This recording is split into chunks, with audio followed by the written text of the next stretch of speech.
पहला अध्याय का पहला वचन।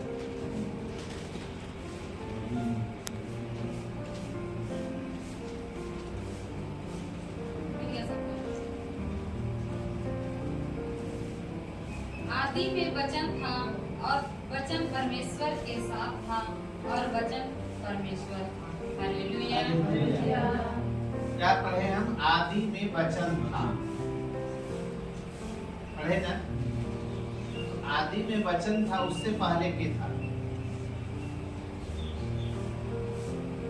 परमेश्वर। पहले जब आदि में वचन था और वचन परमेश्वर के साथ था, लिखा है। तो जब परमेश्वर के साथ ही वचन था तो परमेश्वर तो पहले था। जब परमेश्वर पहले था, अब परमेश्वर पृथ्वी पर लोगों को बनाया और लोगों को बना करके आज्ञा दिया कि फलो फूलो और पृथ्वी में भर जाओ, बोला ना? लेकिन जब फलो फूलो और भर जाओ कहा तो उस समय में पहले बनाया किसको? आदम को। किसको बनाया? आदम को। जब वो आदम को बनाया तो पहला मनुष्य इस पृथ्वी का कौन हुआ? आदम। आदम हुआ। तो आदम से हमारा ही पूरे संसार आया। तो जब संसार में जब हम उत्पन्न हुए तो उस समय में परमेश्वर ने आदम की वाटिका दिया। क्या दिया? आदम की वाटिका। उसमें केवल फल फूल था। क्या था? फल फूल। तो जब उसमें केवल फल फूल था तो फल और फूल खाने के लिए अधिकार दिया, है ना? तो हमारे अंदर बुराई का अधिकार तो था ही नहीं था। आज जब हम उस बुराई को अपने ऊपर लाए तब ना इस पृथ्वी पर यीशु मसीह को आना पड़ा। क्यों? क्योंकि आज लोग कहते हैं कि आज हम बचपन से हैं और हम बहुत पहले से सरना थे, बहुत पहले से हम सरना को मानते थे। तो जब सरना को मानते थे तो अभी पढ़े ना कि आदि में वचन था, वो परमेश्वर के साथ था। तो परमेश्वर जो थे सबसे पहले, और जब आदम को बना दिए तो दो जगह हो गया। तो आदम को बना करके आदम से जब हम लोग बढ़े तो किस जगह में? हड़िया को दिए, किस जगह शराब को दिए, किस जगह नशा पदार्थ को दिए? कहीं पर वो देने के लिए बोले हैं? अगर वो बोले तो मुझे बताइए, वचन में कहीं लिखा तो नहीं है।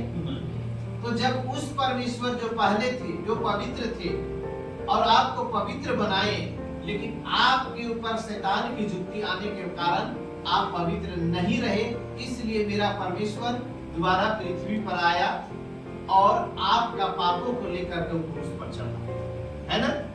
आपको पापों के लिए क्रूस पर चढ़ा, मारा गया, गाड़ा गया और तीसरा दिन जी उठा।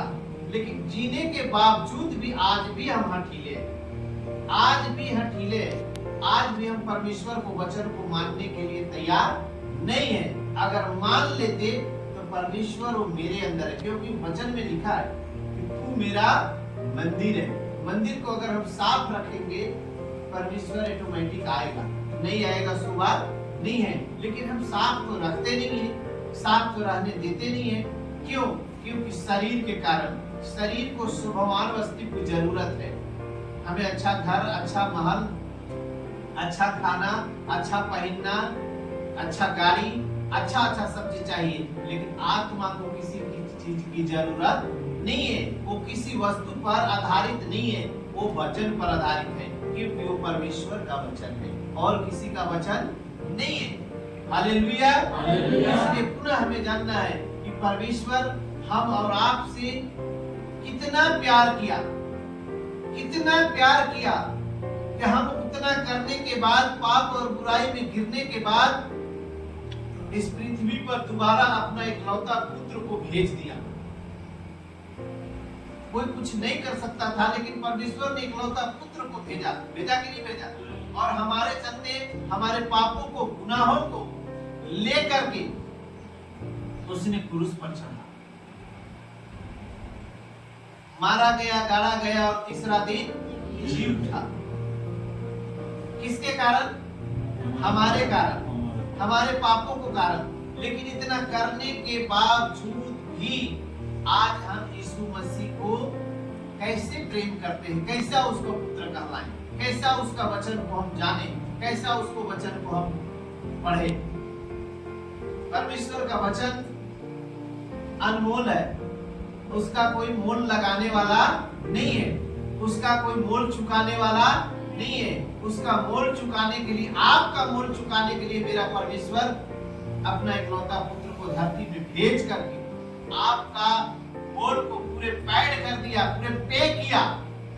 उस शैतान को, जिस शैतान ने आपके ऊपर पाप और बुराई को कर्ज रूपी में दे डाला था, उस कर्ज से आज निजात दिलाने के लिए, मुक्ति दिलाने के लिए परमेश्वर अपना इकलौता पुत्र को धरती पर भेजे और मारा गया, गाड़ा गया और तीसरे दिन जी उठा।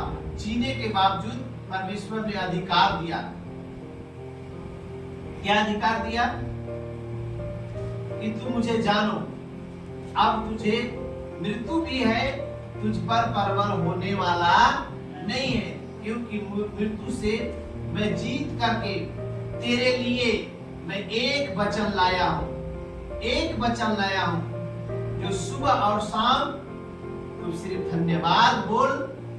तेरा हर एक मार्ग में चलने के लिए मैं तेरे आगे आगे तैयार हूं। यीशु मसीह नासरी। केवल धन्यवाद बोलने से मेरा परमेश्वर आपको लेकर के चलने के लिए, आगे आगे चलने के लिए तैयार है। इसीलिए अय्यूब का चैप्टर में पहला का 8वां वचन में लिखा है, एकदम साफ शब्द में लिखा है कि जितने लोग परमेश्वर को भय मानते हैं, डर मानते हैं, परमेश्वर शैतान को जवाब देने के लिए आपका प्रॉब्लम में, आपका दुख में, आपका तकलीफ में परमेश्वर पहले हाथ बढ़ाने वाला है। उसको किसी को रोकने वाला नहीं है रोकने वाला, वो पहले बढ़ाने वाले हैं। लेकिन हम और आप परमेश्वर को धन्यवाद करने के लिए हमारे और आपके पास समय नहीं है, इसलिए हम गड्ढा में गिरते हैं। हालेलुया। इसलिए पुनः हमें जानना है कि यीशु मसीह का वचन अनमोल है, उसका कोई मोल चुकाने वाला नहीं है। हालेलुया।